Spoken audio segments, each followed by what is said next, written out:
le Président, cessons les palabres. Cessons les leçons de philosophie.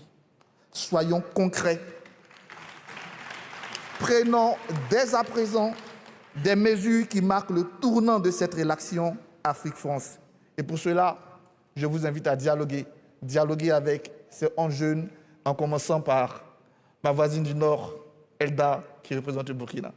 Merci.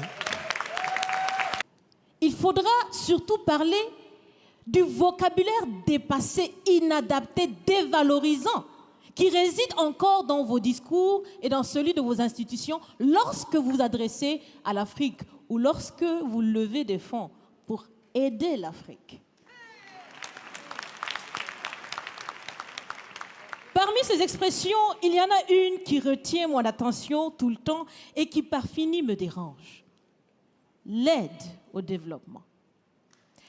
Monsieur le Président, l'aide, tant qu'elle n'aide pas, tant qu'elle n'amène pas à se départir de l'aide, comme le dit Thomas Sankara, il faut s'en débarrasser. Car l'aide, ce type d'aide-là rend esclave. Ce type d'aide-là empêche les peuples, les populations de s'en sortir par elles-mêmes, par leur propre capacité, parce qu'elles peuvent le faire, Monsieur le Président, et vous devrez le savoir. Le meilleur est en chacun d'entre nous, quelle que soit notre origine. Je continue donc pour vous citer ici Feu Joseph Kizerbo, un intellectuel africain, certainement que vous le connaissez. Vous lisez beaucoup, n'est-ce pas, Monsieur le Président? Il a dit, et je cite, « On ne développe pas, on se développe. » Fin de citation. Alors si on ne développe pas, on ne peut pas non plus aider à développer.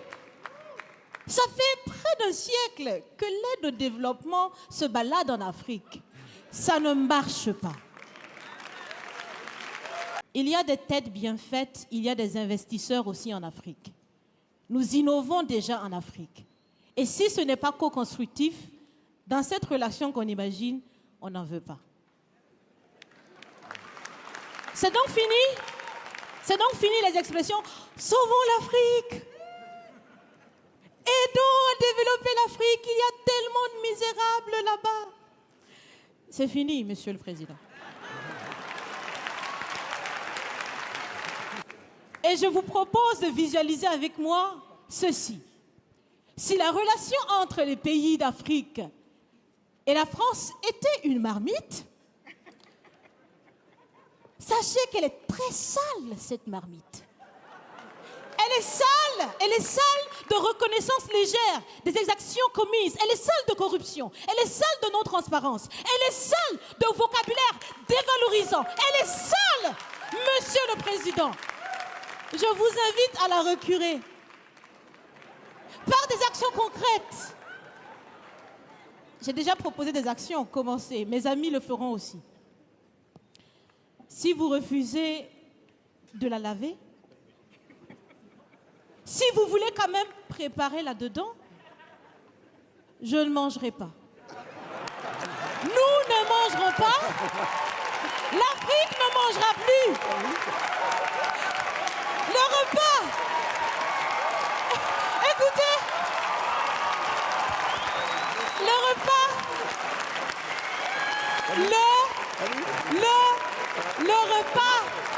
Le repas sera prêt. Vous serez le seul à table avec un appétit difficile. À bon entendeur, salut. Merci. L'Afrique et la France ont eu un passé commun. Et ce passé est toujours présent, lourd à porter pour nous. Nos grands-parents nous ont raconté l'histoire de la colonisation. Elle est d'hier. Elle n'est pas encore ensevelie. Nos parents nous ont raconté la France-Afrique et ce qu'a été cette France-Afrique. Mais, Monsieur le Président, nous, mes sœurs et frères africains, sommes en train de vivre, de subir et de supporter cette relation France-Afrique. C'est cela que j'ai envie de vous transmettre et de vous dire. Nous sommes ici pour discuter, dialoguer, réfléchir sur les futurs souhaitables. Il ne serait pas possible de le réaliser, ce futur, tant que le passé n'a pas été pensé. Pensé, P-A-N. Pensé, reconnu.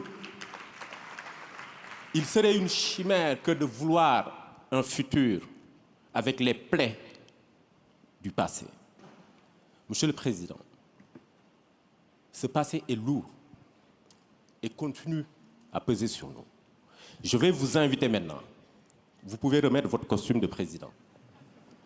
Je vous invite ici et maintenant à un rendez-vous historique. Je vous invite à prendre ici et maintenant des engagements forts, des décisions fortes pour reconnaître et accepter de demander pardon au continent africain.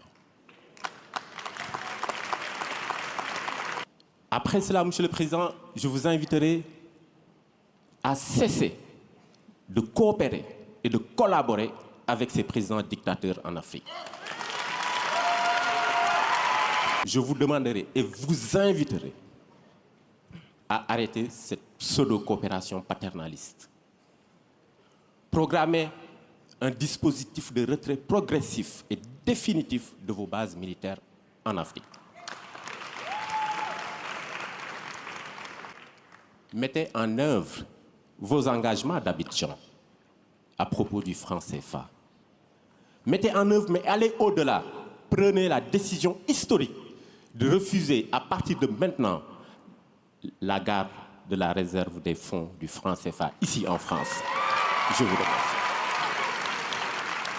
Je veux juste rappeler à Monsieur le Président que ce qui se passe au Sahel n'est que les conséquences de ce qui a été fait en Libye. Cette intervention en Libye où vous avez oublié, quand je parle de vous, je ne parle pas de votre personne, je parle de votre position. Vous avez oublié l'existence de l'Union africaine. Monsieur le Président, vous l'aimez le dire. Nous sommes au Mali pour aider le Mali. Si nous n'étions pas venus au Sahel, il n'allait pas avoir de gouvernement actuellement au Mali. J'ai envie de vous dire que si ce n'était pas les Africains, il n'allait pas avoir de France aujourd'hui.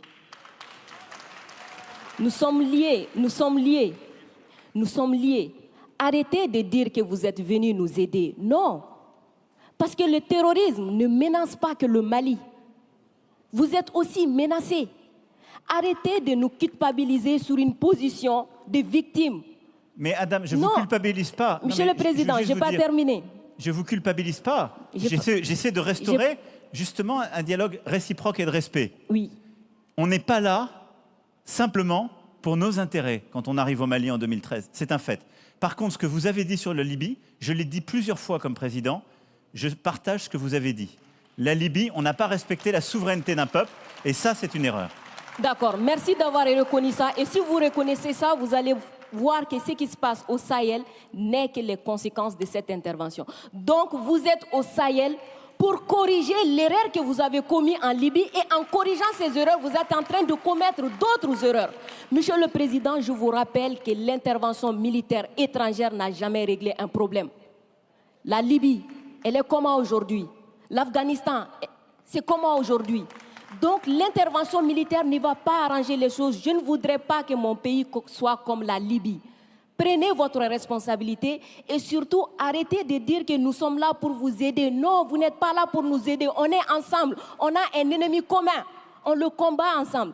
Et pour finir, ces sorties ces derniers jours entre vous et les autorités maliennes, c'est juste une honte. Parce que c'est une honte. Vous avez le même ennemi et l'ennemi, il est grandi.